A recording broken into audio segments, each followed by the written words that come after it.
بسم الله الذي خلق السماوات والأرض وجعل الظلمات والنور والحمد لله الذي هدانا لهذا الدين وما كنا لنهتدي لولا أن هدانا الله. يقول تبارك وتعالى: رب الأرباب ومسبب الأسباب وخالق من خلقه من تراب الأحد الأحد الذي لم يلد ولم يولد ولم يكن له كفوا أحد، في سورة نمل وفي سورة الشعراء وفي سورة القصص. قصة موسى عليه السلام. مروا البوائنا اسويدينا إلهي سببتي وكعل علي موسى عليه السلام ومحي. في سورة نمل إلهي وحوده إذ قال موسى لأهله إني آنست نارا سآتيكم منها بخبر أو آتيكم بشهاب قبس لعلكم تصطلون. وفي سورة الشعراء نتلو عليك من نبي موسى وفرعون بالحق لقوم يؤمنون. وإذ نادى ربك موسى أن ائت القوم الظالمين. ما لبضن أي إلهي كعل علي موسى عليه السلام. نبي محمد عليه الصلاة والسلام شرعي قال وصدر والقرآن الحكيم. نبي موسى عليه السلام شرعي سنوحي أهد التوراة. نبي موسى وحالو صدر رير بني إسرائيل. نبي محمد وحالو صدر قريش إيو الدوني ضودن. مرك إلهي سبحانه وتعالى موسى وحونا تسي قصة فرعون وحو أهاي بقرك أو مصر. فرعون he was the pharaoh of Egypt.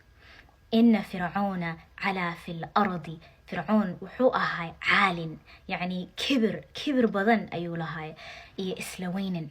هدرتان الدنيا ذان أكونوا لناهي وأركيسا دبعادها سوكالي.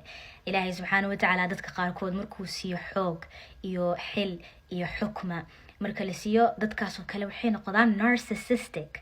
فرعون ساس أيو أهاي. فرعون وحاكو حيجين ضد أو أقون وإلهي سيء تاجرين تا وإلهي سبحانه وتعالى سيء power إيا control وحانا كمد أهايين هامان إيا قارون.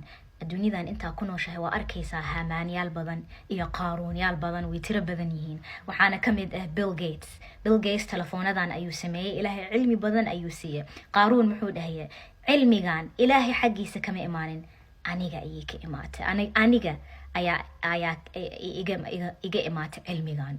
marka dadka bani aadanka qaarkood markuu ilaahay cilmi siiyo way ku caasiyaan.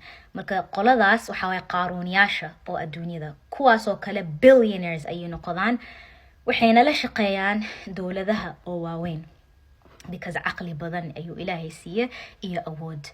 waxaana ku xigay asaga Haamaan wuxuu ahaa engineer oo sare isi jira. dadkaas oo kalena dawladaha way la shaqeeyaan because waxay leeyihiin maxaliyada hami weyn iyo ilaahay wuxuu siiyay aqli ina dadka kale lahayn. marka dadkaas oo kale they are on a higher level and they work at a governmental level. marka waxaa lahaa kuwaas oo kale haamaanyaasha oo adduunyada. haamaan qisadiisa ilaahay wuxuu ku sheegay quraanka وقال يا هامان فرعون ayaa dhahay ibni li sarahan la'alli attali'u ila ilahi Musa isamay sar dheer sida u gaaro ilaahiga Musa.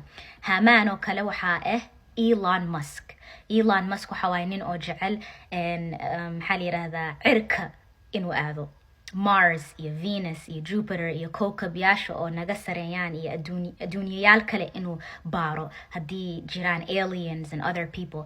This is the Hamans of the world. dadkaas oo kale ilaahay wuxuu siiyay aqli badan iyo awood, laakiin aqligaas iyo awooddaas ma ogo waa lagu imtixaamaya. macnaha ma ahan waaw ilaahay cilmigan oo dhan uu siiyay iyo awooddan oo dhan uu siiyay. macnaha ma ahan inay yihiin dad barakaysan. barakada waxay ka imaataa qofka hadduu og yahay nimcooyinka oo la siiyay inay tahay imtixaan min Allah, inuu ilaahay kugu imtixaamayo. haamaanyaasha iyo qaaruuniyaashana waxaa ku xigaan saaxiriinta.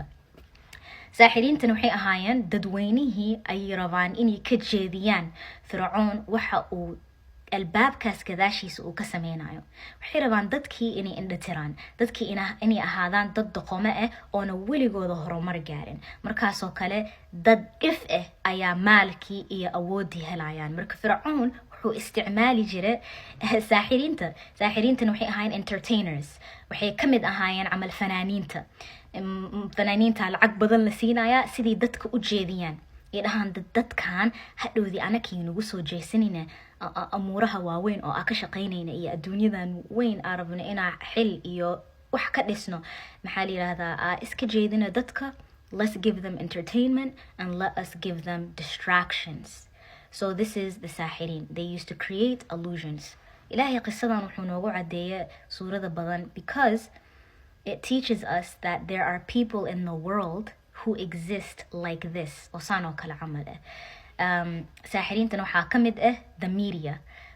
Newska iyo wariyaasha waxay jecel yihiin inay ku gudbiyaan waxa adduunyada ka socoto laakiin marmar warka ay ku keenayaan war oo sax ah ma ahan.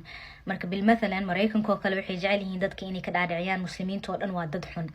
marka dadkii jecel yihiin inay weerariyaan iyo indhatiraan hadhoodii dadkaas inay sidii u noqdaan dad doqomo ah oo weligooda heer gaarin.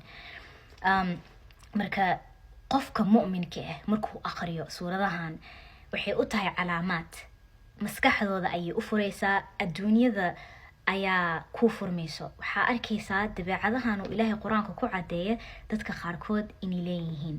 marka ogaatidna waa iska ilaali kartaa dadkaas biidnillaahi tacaala. iyo tan labaad Ilaahay wuxuu noo cadeeyay Muuse calayhi salaam siduu horumar u gaaray. marka dadka qaarkood hor istaagaysid uu Ilaahay siiyo xil iyo power iyo yani awood uu Ilaahay siiyo inay ka muuqato ma ahan kalsooni daro. marka Muuse calayhi salaam markuu hor istaagaya Fircoon duca uu ku duceystay ayuu Ilaahay Quraanka ku sheegay. ducadaasna waxa waaye qaala rabbi shrah li sadri wa yassir li amri wahlul 'uqdatan min lisani yafqahu qawli.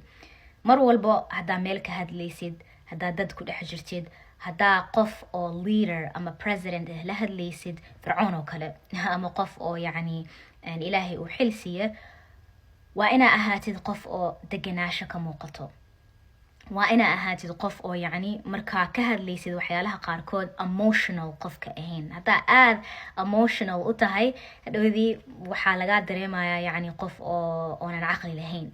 so it's very good to be calm, to have a calm demeanor, and ina ahaatid qof oo aftahan ah oo hadalka si fiican u gudbi karo oo ka dhaadhici kartid qofka waxa rabtid. marka markuu Muuse calayhi salaam Fircoon la hadlaayay ducadan ayuu ku duceystay qaala rabbi shrah li sadri wa yassir li amri wahlul 'uqdatan min lisani yafqahu qawli. yani hortiisa markuu intuunan istaagin Ilaahay ayuu ka baryay Ilaahayo qalbigayga ii deji hadalkaygina Ilaahay oo iga dhigay aftahan. Muuse calayhi salaam carabka ayuu la'ay. marka ducadaas ayuu ku duceystay yafqahu qawli hadalkaygina ii toosi.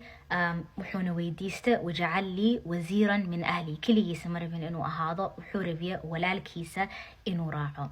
marka hadaa yani saaxiib fiican leedahay, a good friend, war hadaa leedahay walaal fiican, way fiican tahay meelaha aadaysid oo ka qayb galaysid oo kale inay ku raacaan, inaa haysatid garab is very important. so Muuse calayhi salaam qisadiisa waxa way qiso oo aad important oo ka hadlayso madaxda Fircoon. is a religious and historical story that teaches you the reality of people's personalities in the world, in the governmental level, in the aristocratic level. It teaches you the reality of how people interact when it comes to spreading news, like the magicians in the media and how it works to distract people. All of these concepts are important so you could understand the outside world and why people act the way that they do. And when you finally read the story of Musa, it is never ending, the amount of wisdom that is in the story. Do not think that this is a timeless, do not think that this is an ancient story that has no bearing to today's contemporary issues. It is a story that has so much wisdom in it, and it is timeless.